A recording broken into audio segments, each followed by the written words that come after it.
কর্মবিরতির ঘোষণা metro rail কর্মীদের। MRT পুলিশের হাতে লাঞ্ছিত হওয়ার প্রতিবাদ।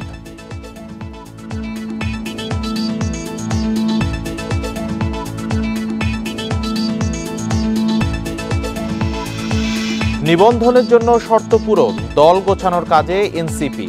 ঈদের পরই কার্যক্রম শুরু করবে নতুন অফিসে।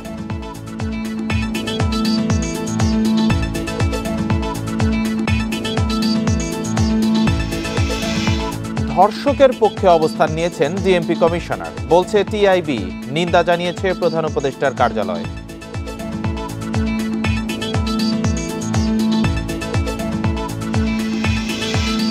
মিরপুরে তরুণকে ছুরিকাঘাতে হত্যা করেছে দুর্বৃত্তরা। মাদক কারবারে বাধা দেওয়ার হামলার অভিযোগ।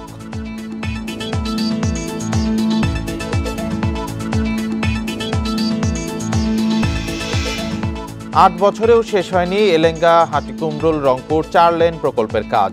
ঈদে চরম ভোগান্তির আশঙ্কা।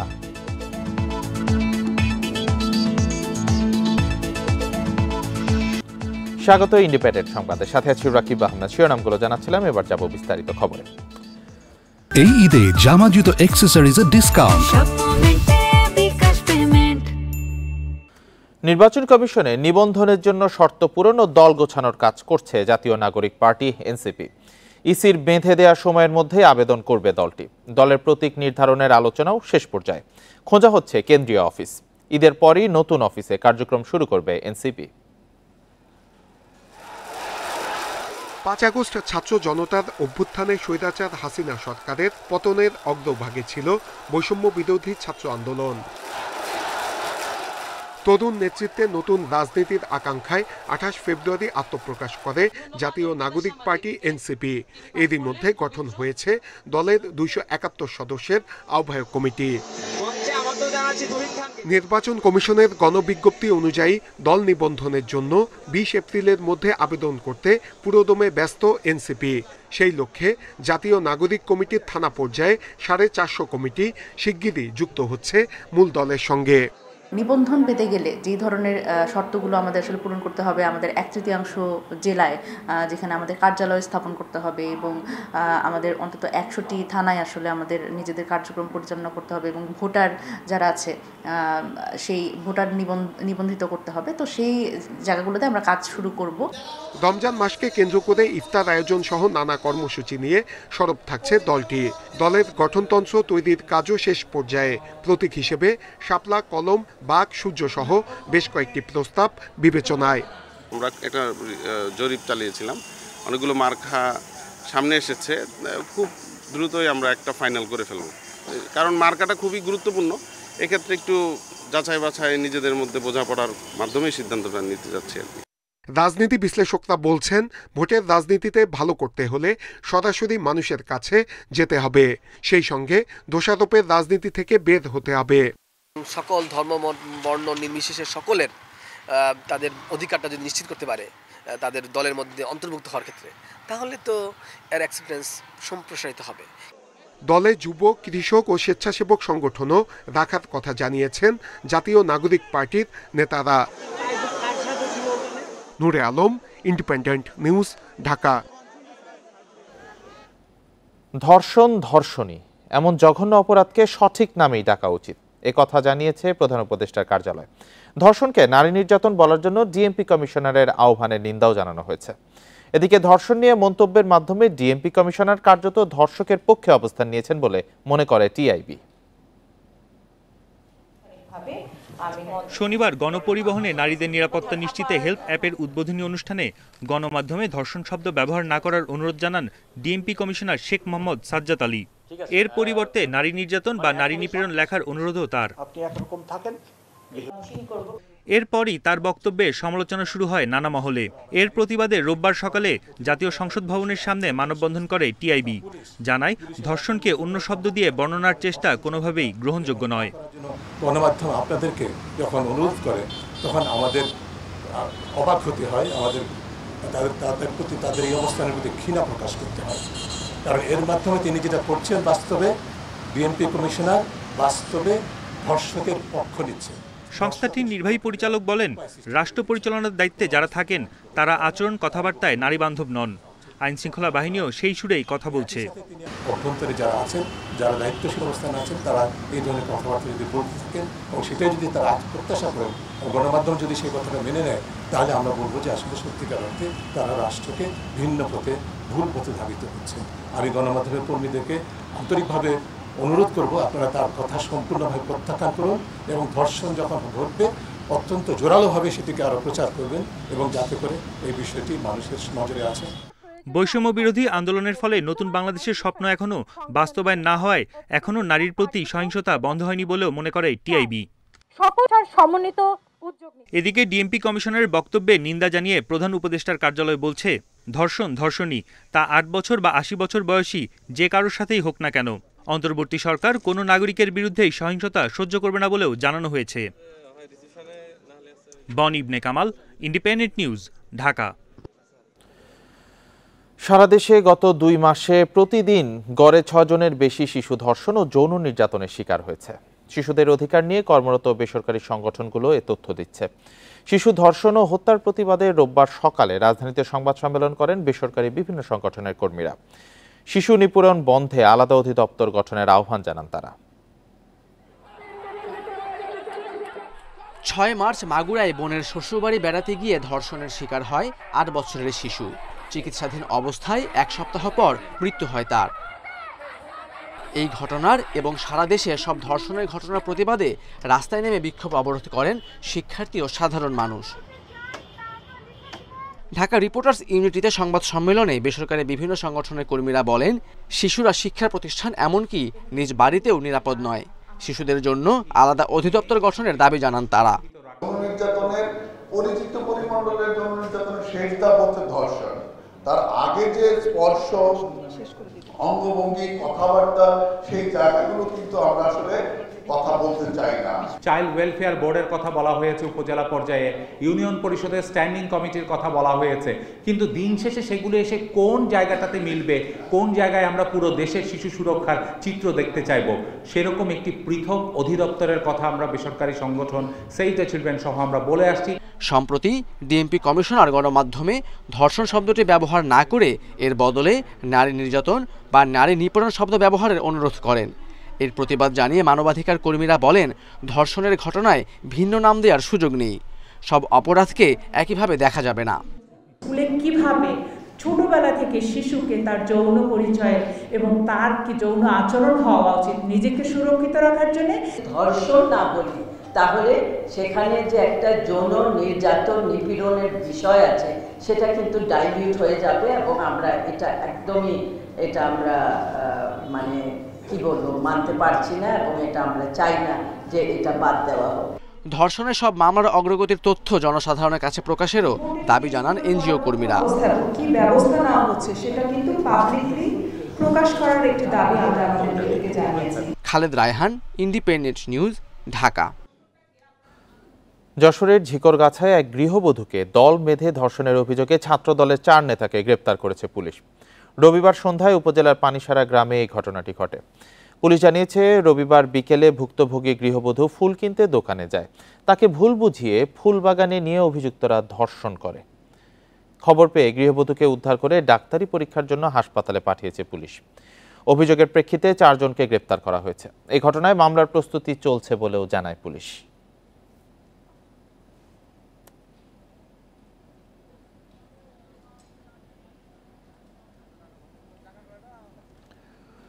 জুলাই আগস্ট গণহত্যা ও মানবতা বিরোধী অপরাধের সুপ্রিম কমান্ডার হিসেবে শেখ হাসিনার সহযোগী হিসেবে মামলায় আসামি করা হলো সাবেক আইজিপি আব্দুল্লাহ আল মামুনকেও। এতদিন বিশেষ এই মামলায় একক আসামি ছিলেন শেখ হাসিনা।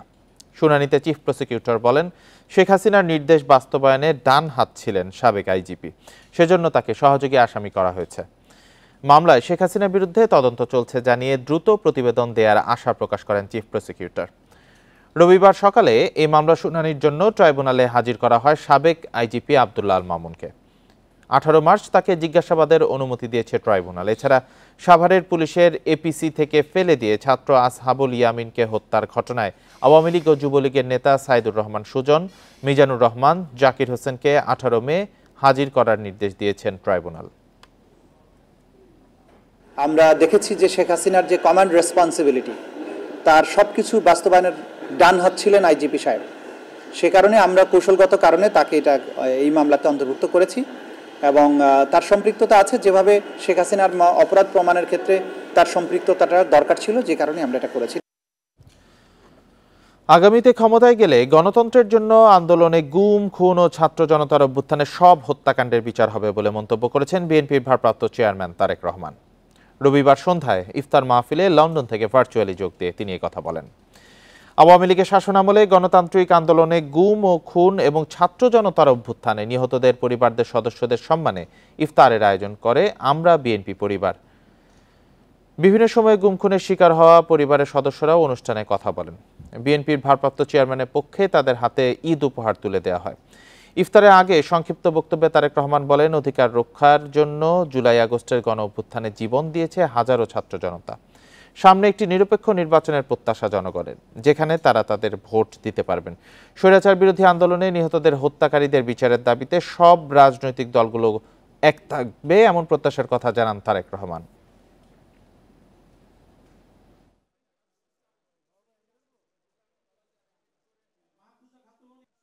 যে মানুষগুলো এই দেশের মানুষের অধিকার প্রতিষ্ঠার জন্য নির্যাতিত হয়েছে, যে পরিবারগুলো তাদের সদস্যদেরকে হারিয়েছে অথবা নির্যাতিত হয়েছে, যে পরিবারের সদস্যরা, তাদের উপরে যে অন্যায় করা হয়েছে, আগামী দিনের যে নির্বাচিত সরকার থাকবে, জনগণের সরকার থাকবে, তাদেরকে অবশ্যই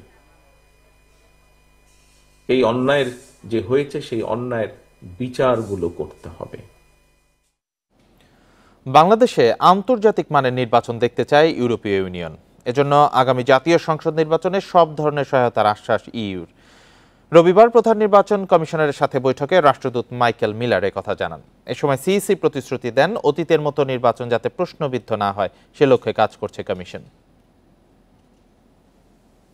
রোববার বেলা 11টার দিকে রাজধানীর আগারগাঁওয়ে নির্বাচন কমিশন ভবনে প্রধান নির্বাচন কমিশনার এএমএম নাসির উদ্দিনের সঙ্গে বৈঠক করেন ইউরোপীয় ইউনিয়নের রাষ্ট্রদূত মাইকেল মিলার সহ 5 সদস্যের প্রতিনিধি দল। ঘণ্টাব্যাপী বৈঠকে আগামী জাতীয় নির্বাচনে কারিগরি ও আর্থিক সহায়তা সহ 3টি বার্তা দিয়েছে ইইউ। অন্যদিকে নির্বাচন কমিশনের প্রস্তুতির কথা তুলে ধরেন সিইসি। পরে রাষ্ট্রদূত জানান, আন্তর্জাতিক মানদণ্ড অনুসারে নির্বাচন আয়োজনে বাংলাদেশের পাশে থাকবে ইইউ। আজ নির্বাচন কমিশনের কাছে 3টি গুরুত্বপূর্ণ বার্তা পৌঁছে দিয়েছি আমরা এজন্য উল্লেখযোগ্য অর্থায়নের পাশাপাশি আমাদের অভিজ্ঞতা ও দক্ষতাও কাজে লাগাবো। এছাড়া যদি বাংলাদেশ সরকার চায় তাহলে আমরা একটি নির্বাচন পর্যবেক্ষণ মিশনও পাঠানোর প্রস্তাব দিচ্ছি। বৈঠক শেষে সিইসি জানান, নির্বাচনের জন্য প্রয়োজনীয় সহায়তায় তৈরি আছে ইউরোপীয় ইউনিয়ন। আগামী নির্বাচন আগের মতো প্রশ্নবিদ্ধ হবে না বলেও প্রতিশ্রুতি দেন তিনি। অতীতে যা হয়েছে এটা ভুলে যান, এটা বর্তমান। আপনারা please confine to the current situation. আমরা তো অতীতের মতো কাজ করব এমন তো বলি না কোথাও।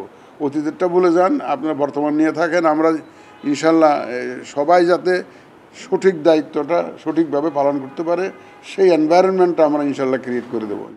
নির্বাচনে পোলিং এজেন্ট ও স্থানীয় পর্যবেক্ষকদের প্রশিক্ষণ এবং ভোটারদের শিক্ষাদান বিষয়ে সহায়তা দেওয়ার কথা জানিয়েছে EU. Mahmudul Hasan, independent News, Dhaka.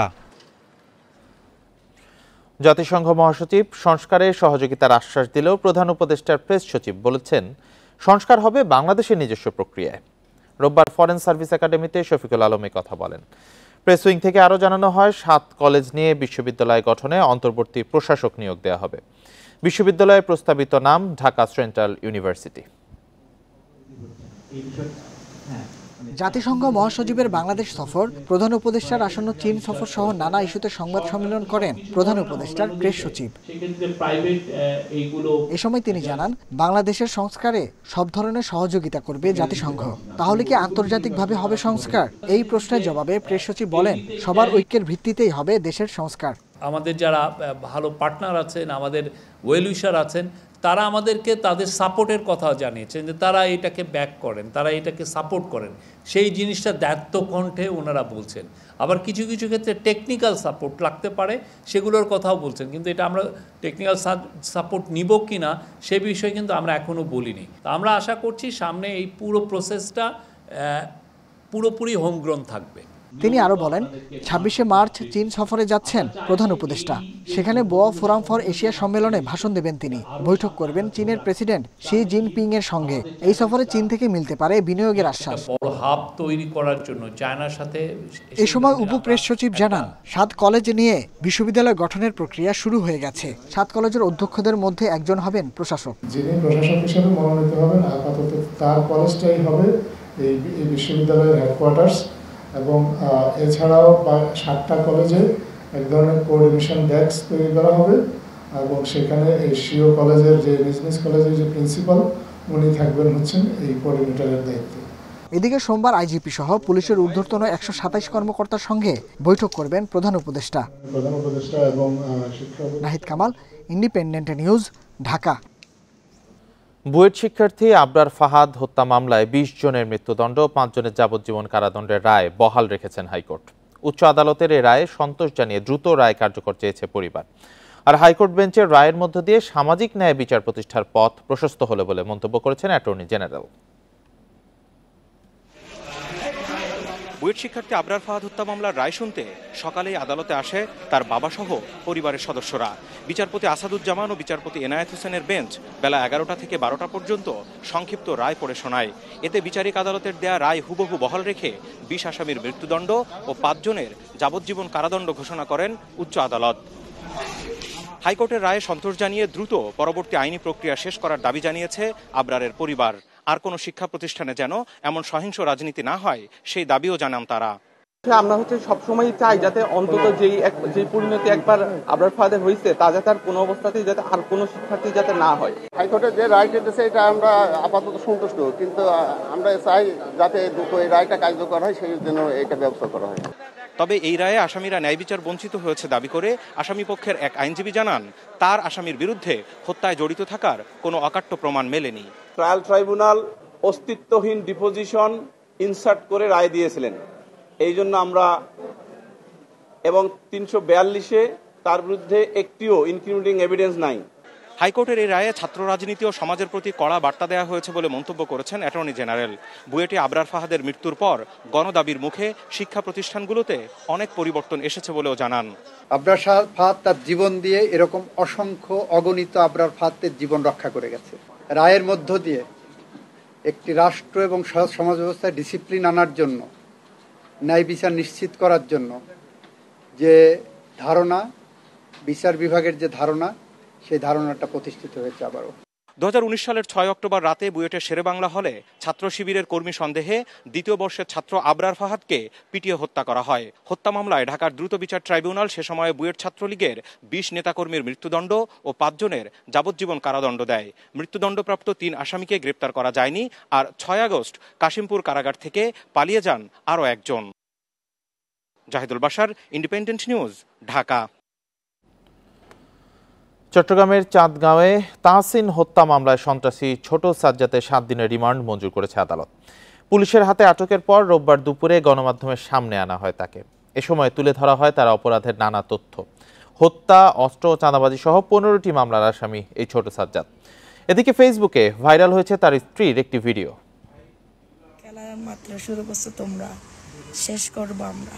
চট্টগ্রামের শীর্ষ সন্ত্রাসী সাজ্জাদকে গ্রেফতারের পর সামাজিক যোগাযোগ মাধ্যমে ভাইরাল হয় তার স্ত্রী তামান্না সাজ্জাদের বক্তব্য।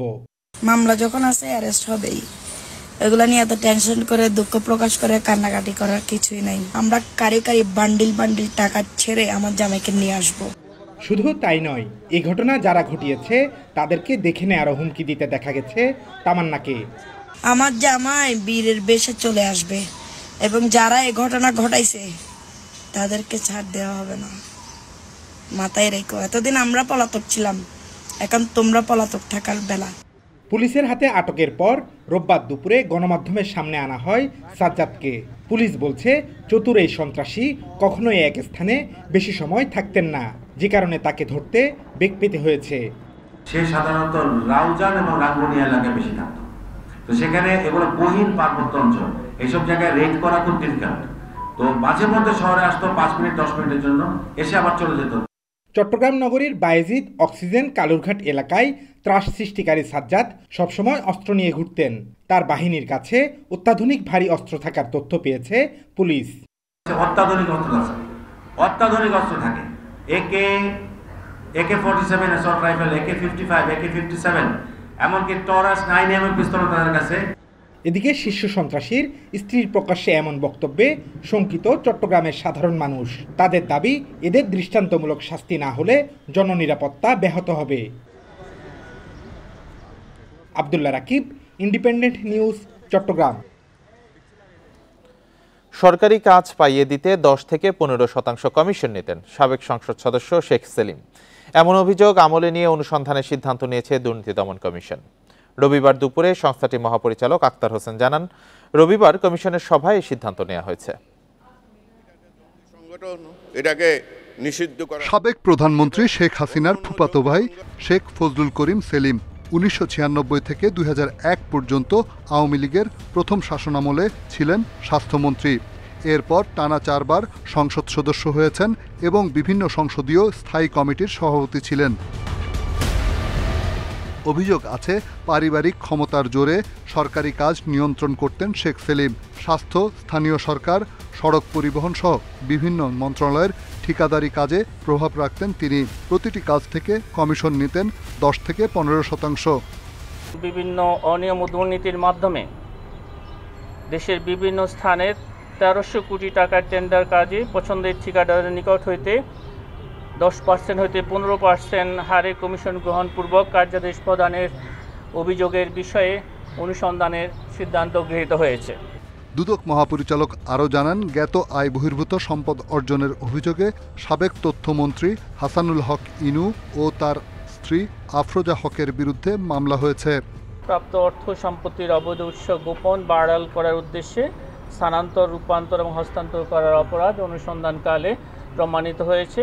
এ কারণে তাঁর বিরুদ্ধে দুর্নীতি দমন কমিশন আইন 2004, দুর্নীতি প্রতিরোধ আইন 1947 এবং মানি লন্ডারিং প্রতিরোধ আইন 2012 এর সংশ্লিষ্ট ধারায় একটি মামলা রুজুর সিদ্ধান্ত গৃহীত হয়েছে। এছাড়া 6 কোটি টাকার অবৈধ সম্পদ অর্জনের অভিযোগে বাংলাদেশ ব্যাংকের সাবেক ডেপুটি গভর্নর এস কে সুরের বিরুদ্ধেও মামলা করেছে দুদক।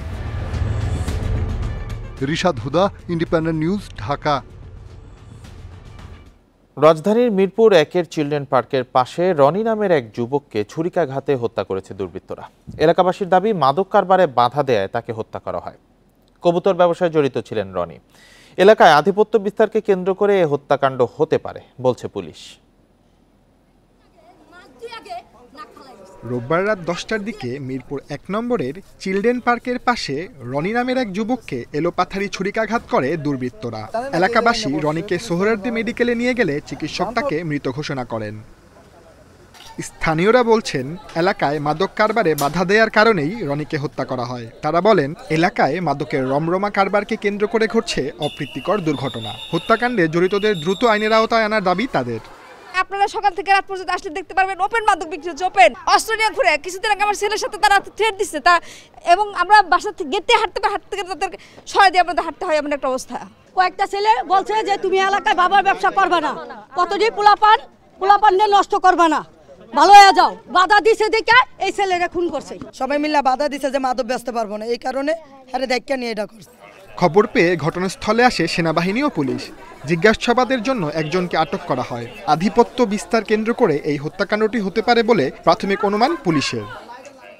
পার্কের ভেতরে তার প্রতিপক্ষের সাথে কোনো একটা কথা কাটাকাটি বা কোনো একটা পর্যায়ে তাকে আঘাত করে, ছুরিকাঘাত করার পর তাকে এখান থেকে সোহরাওয়ার্দী মেডিকেল কলেজে নিয়ে যাওয়া হয়। সোহরাওয়ার্দী মেডিকেল কলেজে নিয়ে যাওয়ার পরে সেখানে সে চিকিৎসারত অবস্থায় মৃত্যুবরণ করে। তদন্তাধীন আছে, তদন্ত করে আমরা এটা বলতে পারবো। এই মুহূর্তে আসলে এখনই বলা সম্ভব হচ্ছে না। এর আগেও এই এলাকায় মাদক, ছিনতাই ও আধিপত্য বিস্তারের চেষ্টায় হামলা ও সংঘর্ষের ঘটনা ঘটেছে, জানিয়েছে এলাকাবাসী। Sajjad Hossain, independent News, Dhaka.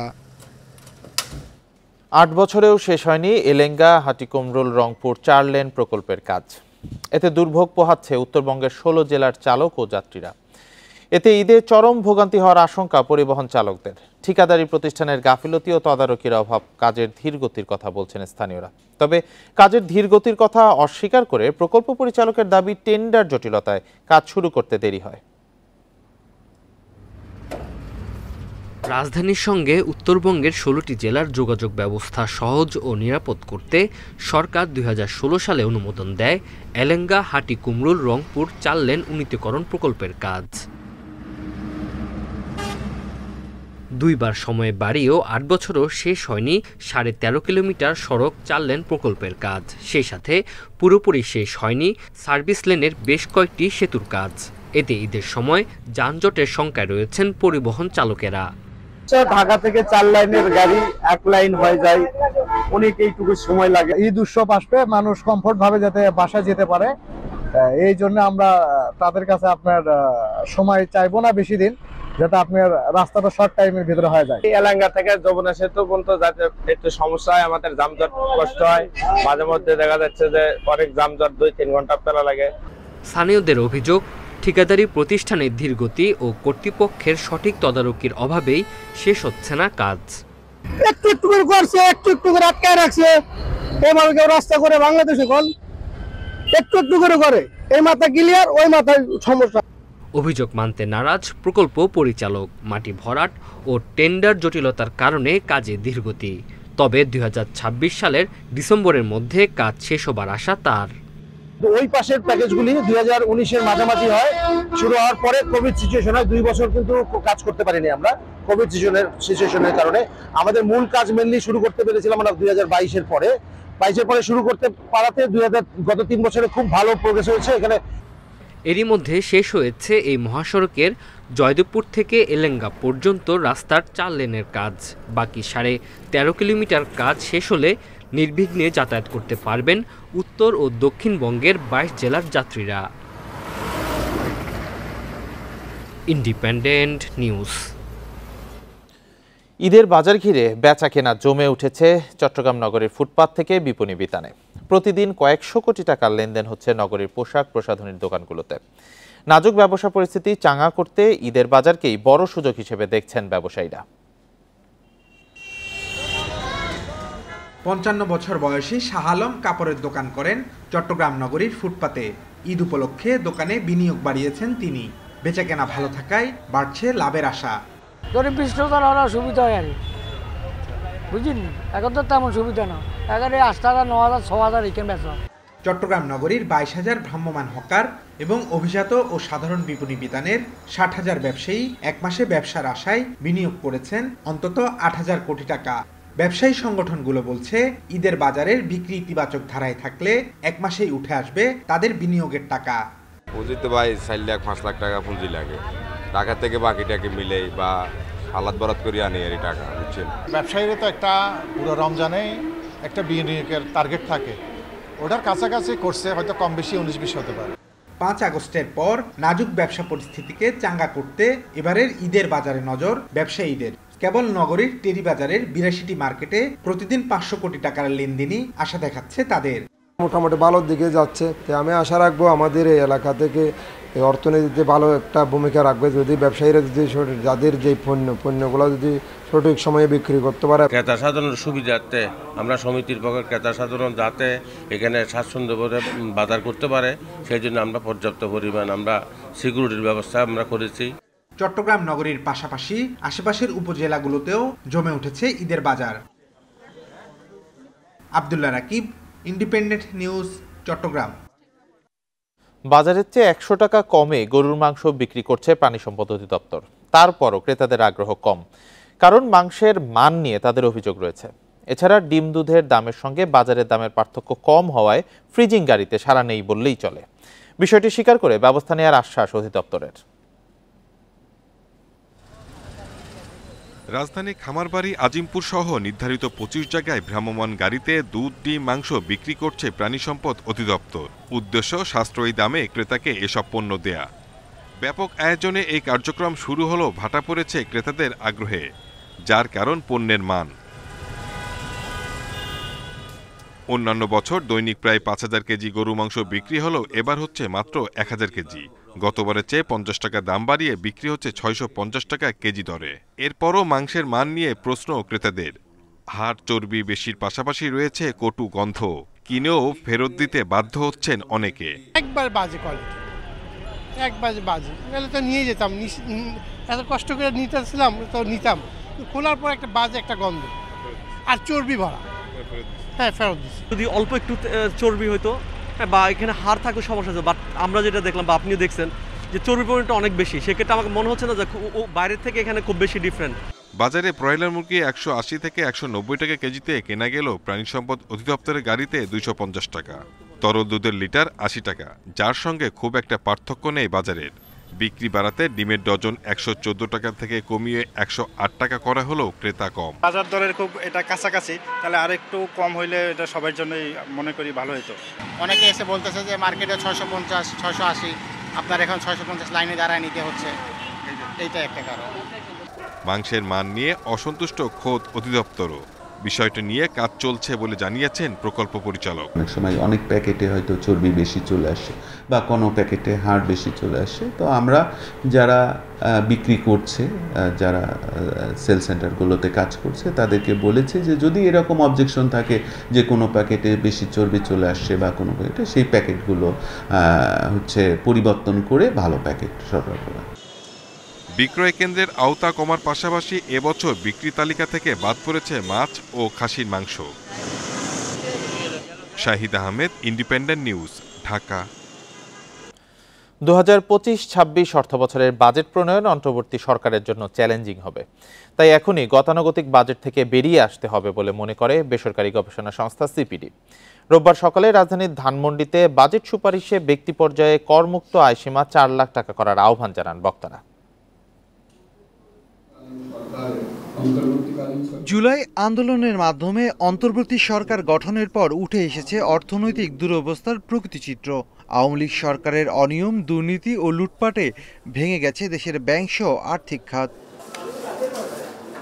ভঙ্গুর আর্থিক খাত, বিদেশি ঋণ পরিশোধের চাপ এবং নির্ধারিত লক্ষ্যের চেয়ে ১,৫,০০০ কোটি টাকা রাজস্ব ঘাটতি নিয়ে বিপাকে আছে অন্তর্বর্তী সরকার। ২০২৬ অর্থবছরের জাতীয় বাজেট এমন একটা সময়ে প্রণয়ন করা হচ্ছে যখন বাংলাদেশ অর্থনৈতিক চ্যালেঞ্জের মুখোমুখি, যার জন্য এটা মোকাবেলা করার জন্য দূরদর্শী এবং সমন্বিত নীতিগত পদক্ষেপ নেওয়া প্রয়োজন। চলমান ভূ রাজনৈতিক অস্থিরতার প্রভাব রয়েছে বাংলাদেশে। সব মিলিয়ে গবেষণা প্রতিষ্ঠান সিপিডির শঙ্কা, সহসায় নিয়ন্ত্রণে আসবে না মূল্যস্ফীতি। হতদরিদ্র মানুষের জন্য প্রত্যক্ষ সহায়তা বাড়ানোর সুপারিশ সিপিডির। এছাড়া বার্ষিক করমুক্ত আয়সীমা ৪ লাখ টাকা করার প্রস্তাব তাদের। বাণিজ্য, শিল্পনীতি এবং সামুদ্রিক উন্নয়ন কৌশলের সাথে সামঞ্জস্যপূর্ণ একটা কর নীতি তৈরি করা যায় এবং সেই কর নীতিটা পরিকল্পনা এবং বাস্তবায়ন করা যায়, এরকম প্রাতিষ্ঠানিক দক্ষতা অর্জন করতে হবে। এবারের বাজেট রাজস্ব কাঠামোতে আমূল পরিবর্তন আনার সুযোগ রয়েছে বলে মনে করেন গবেষকরা। একই সাথে এবারের বাজেটে উন্নয়নশীল দেশের চ্যালেঞ্জ উত্তরণের কৌশল নিতে হবে সরকারকে। আমরা কিন্তু কাস্টমস ডিউটির বাইরে এমন কোনো ডিউটি আমরা দিতে পারবো না যেটা নাকি আমাদের স্থানীয় উৎপাদকদেরকে আমরা সেটা নিচ্ছি না তাদের কাছ থেকে। বাজেটে কমাতে হবে জ্বালানি খাতের ভর্তুকি, বাড়াতে হবে স্বাস্থ্য ও শিক্ষা খাতের বরাদ্দ, এমনই পরামর্শ সিপিডির। Shafil Alam Sujan, Independent News, Dhaka. উদ্বোধনের ১ বছর পার হলেও রাজস্ব আদায় কার্যক্রম শুরু না হওয়ায় চালু হচ্ছে না রাজশাহীর সুলতানগঞ্জ নৌবন্দরের কার্যক্রম। ভারতের মুর্শিদাবাদের মায়া বন্দর থেকে নৌপথে পণ্য আনা নেওয়া কার্যক্রম চালুর সিদ্ধান্ত ঝুলে আছে রাজস্ব বোর্ডের অনুমোদনের অপেক্ষায়। গত বছরের ১২ ফেব্রুয়ারি রাজশাহীর গোদাগাড়ী উপজেলার সুলতানগঞ্জ নৌবন্দরের উদ্বোধন করা হয়। পণ্য আনা নেওয়ার জন্য পরীক্ষামূলকভাবে ভারত বাংলাদেশের মধ্যে বেশ কয়েকটি নৌযানও চলাচল করে।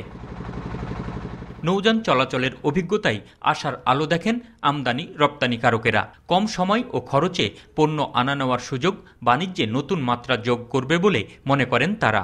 তুলা এখান থেকে পাঠাচ্ছি এবং পাথর নিয়ে আসছি এবং আমার চিন্তার থেকেও এটা সহজভাবে গেছে আসছে। সুলতানগঞ্জের কাস্টম হয়ে যাওয়ার পর বাংলাদেশের বিভিন্ন জায়গায় নৌকা মাল কিন্তু ক্যারি করতে পারবে। পাথরটা যেটা আমরা এলসি করি সেখানে যদি অন্য পোর্টের থেকে এখানে 3 থেকে 13 টাকা পর্যন্ত সাশ্রয় হয়, এগুলো সব কথা আমরা এনবিআরকে তুলে ধরেছি যে এই পোর্টটা অত্যন্ত গুরুত্বপূর্ণ ভৌগোলিক কারণে। দুদেশের মধ্যে পরীক্ষামূলকভাবে নৌযান চলাচলের পর রাজস্ব বোর্ড ও অভ্যন্তরীণ নৌ পরিবহন কর্তৃপক্ষ বন্দর নিয়ে ইতিবাচক মত দেয়। তারপরও এর কার্যক্রম কেন ঝুলে আছে তা নিয়ে প্রশ্ন উঠেছে। অভ্যন্তরীণ নৌ পরিবহন কর্তৃপক্ষ বলছে, জাতীয় রাজস্ব বোর্ডের অনুমোদনের অপেক্ষায় আটকে আছে বন্দরটির ভবিষ্যৎ। এনবিআর থেকে কাস্টমস থেকে একটি সমাধান করা হবে এবং কাস্টমসের অফিসটি স্থাপিত হলেই, কাস্টমসের শুল্ক পয়েন্ট স্থাপিত হলেই সুলতানগঞ্জ নদীবন্দরটি আমরা পূর্ণাঙ্গভাবে চালু করতে পারব। তবে বন্দরটির বিষয়ে এখন আশার কথা শোনাচ্ছেন জাতীয় রাজস্ব বোর্ডের চেয়ারম্যান। আমি অলরেডি আমাদের মেম্বারকে বলেছি, কনসার্ন মেম্বারকে একটা ইন্টার মিনিস্ট্রিয়াল মিটিং করার জন্য, যে এই সুলতানগঞ্জ মায়া সুলতানগঞ্জের একটা ভয় হলো একটা কমপ্লেন্ট যেন হয়। সংশ্লিষ্টরা বলছেন, নৌবন্দরটির কার্যক্রম পুরোদমে শুরু হলে সুফল পাবেন দুই দেশের ব্যবসায়ীরাই। Ahsan Habib, Apu, Independent News, Rajshahi. রাজবাড়ীর পাংশার গড়াই নদীর উপর নির্মাণাধীন সেতুর কাজ 3 বছরেও শেষ হয়নি। উল্টো নির্মাণ মেয়াদের সময় বাড়ানো হয়েছে। নির্মাণ কাজে ধীর গতির কারণে ক্ষুব্ধ স্থানীয়রাও। তবে এলজিইডি ও ঠিকাদারি প্রতিষ্ঠানের দাবি, অর্থ সংকট সহ নানা প্রতিবন্ধকতায় নির্দিষ্ট সময়ে শেষ হয়নি কাজ। রাজবাড়ী, মাগুরা ও ঝিনাইদহের সাথে ঢাকার যোগাযোগ সহজ করতে 2020 সালের 3 জুন গড়াই সেতু নির্মাণ কাজ শুরু করে এলজিইডি। নির্মাণ ব্যয় ধরা হয় 63,91,68,000 টাকা। সেতুর নির্মাণ কাজ শেষ হওয়ার কথা ছিল 2023 সালের 3 জুনে। স্থানীয়দের অভিযোগ, সেতুটির নির্মাণ কাজ শুরুর পর থেকেই ঠিকাদারি প্রতিষ্ঠান ও এলজিইডি নানাভাবে সময় অপব্যয় করেছে। এতে 3 জেলার হাজারো মানুষ ঝুঁকি নিয়ে নৌকায় নদী পারাপার হচ্ছে। সেতু নির্মাণে ধীরগতিতে ক্ষুব্ধ তারা। জনগণের দান্দে চলাফেরার কায়দায় ব্যাঘাতি ঘটতেছে। খাওয়া পার হয়ে মাল মাটি নিয়ে যাচ্ছি হয়, এদের খুব বিভ্রান্তি, খুবই অসুবিধা, সবারই অসুবিধা হচ্ছে। এই মাল মাটি নেওয়ার ধরনের ভ্যান ভরিয়ে নিয়ে আমরা নাঙ্গলবাদ না দেওয়া যাইলে বিকয়া বৃত্তিরাঙে এইসব 8 বাজারে বেশি। 4 বছরে যে কাজ করছে, আমার মনে হয় না যে 1.5 বছর আর কাজ সম্পন্ন করতে পারবে। তবে অভিযোগ মানতে নারাজ সংশ্লিষ্টরা। প্রাকৃতিক দুর্যোগ, ভূমি অধিগ্রহণ সহ নানা কাজে সময় বেশি লেগেছে বলে দাবি তাদের। বিভিন্ন কারণবশত কাজ দীর্ঘ অসুবিধা হয়েছে। এক হইলে আপনার জাগার ল্যান্ড পুরোপুরি করা হয় না, নদীর স্রোত বেশি, বর্ষার সিজনে পানি অসম্ভব পানি হয়, সেই জন্য কাজ ধীরগতি হয়েছে।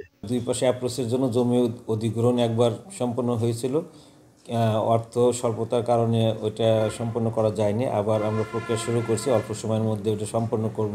অ্যাপ্রোচের কাজও মাশাআল্লাহ ধরে ফেলবে এবং নদীর মধ্যে যে স্প্যানগুলো আছে দ্রুতগতি কাজ এগিয়ে চলছে। 2 দফা মেয়াদ বাড়িয়ে এ পর্যন্ত সেতুর 75% কাজ শেষ হয়েছে। Independent news. আর এই ছিল এখনকার সংবাদে।